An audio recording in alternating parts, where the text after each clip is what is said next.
This is speech two, a speech of tribute. This is my audience. Can you say hello to the camera? Hello. Thank you. You may be seated.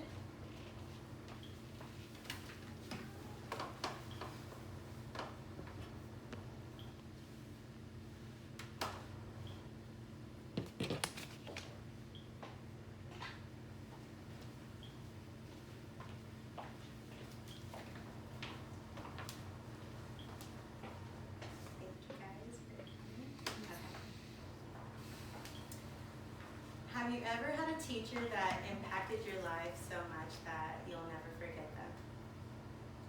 I want you to think about that teacher and remember, what was it about them that stood out so much?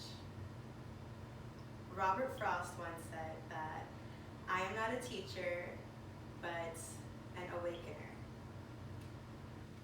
I was not in this teacher's class, but I did learn a lot from her.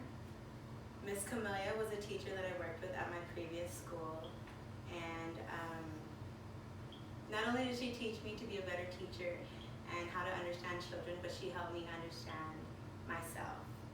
She's a wonderful teacher. She challenged me and she inspired me to go back to school, and going back to school encouraged me to take on more challenges throughout my life and just to set goals for myself. So as humans, I think that we all have the common idea to thrive for excellence. You know, whatever you do, you want to be good at it. So I feel like I've always been confident in my skills and in my intelligence. I was just missing the motivation and self-guidance to take on new challenges. And then I fell into a place of stagnation and I didn't even realize it. But Miss Camilla was kind and she took time to understand me, as any good teacher would. But along with her kindness, she challenged me and she helped me become an active thinker and reflect and be present. She never gave me the information I wanted, but she led me to find the answers on my own. So when I first started working with her, the very first day that I started working with her, I was new. She was the veteran teacher. And so I came in the classroom thinking I would just help her out. And she actually put me on the spot. She told me to lead the circle time. I thought it was a joke, but she was not joking. She had me lead the circle time.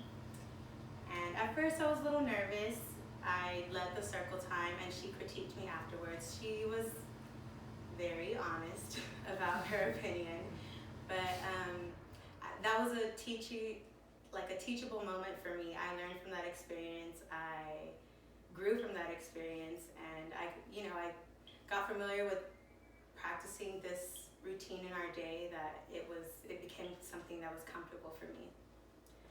Another time, we were working on pre-writing skills, and she was having a child make lines and circles. And I didn't understand why he was making lines and circles instead of letters or numbers or his name, things like that. And so when I asked her, why is he writing lines and circles, she asked me, well, what do you see? What do you see this child working on?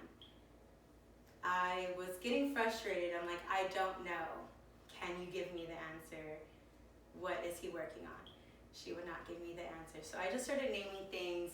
He's working on his pencil grip. He's working on fine motor skills. And so she said everything that I named was part of what he was working on. So she just made me a better teacher, and I appreciate her for that.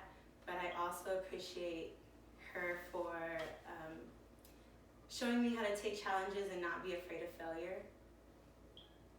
And so Buddha once said, when a student is ready, a teacher will appear.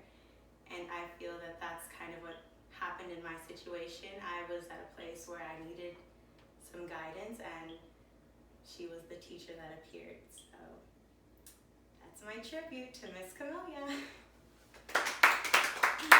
Thank you.